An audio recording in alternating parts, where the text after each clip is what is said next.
از ابو موسی اشعری روایت است که گفت رسول الله صلی الله علیه و سلم که سه کسی هستند که داخل جنت نمیشوند. اول شراب نوشی دائمی، کسی که دائم حال شراب نوشی است، چیزی که خدا در قرآن حرام کرده است، دائم شراب می نوشد. دوم قاطع صله رحم، کسی که به خویش و تبارش رفته آیا بس میکنه، قطع میکنه، همون انسان هم میگه پیامبر که داخل جنت نمیشود هرگز.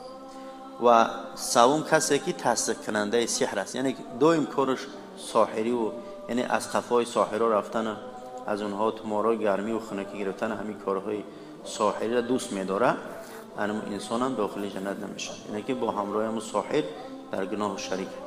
سوم قتل نفس، خدا میفرماید استعذ بالله و من یقتل مؤمنا متعمدا فجزاؤه جهنم خالدا فیها و غضب الله علیه و لعنه و اعد له عذابا عظیما.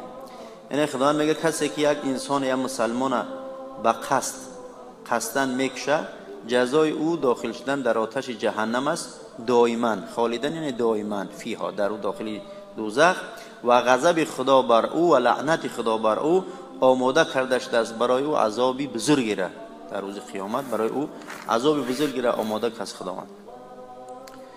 و حضرت رسول صلی الله علیه و میفرماید بر روایت امام احمد که کسی که به کشتن مسلمان به نیم کلمه هم کمک کند، در روز قیامت در پیشانیش نوشته شده است که آن شخص از رحمت خداوند ناامید است. یعنی همون انسانی که به اشاره کرده باشه به قتل یگان انسان، او را سبب کشتن او شده است، او انسان چیکار میکنه؟ یعنی که از رحمت خدا بی نصیبه، در پیشونیش روز قیامت نوشته شده است.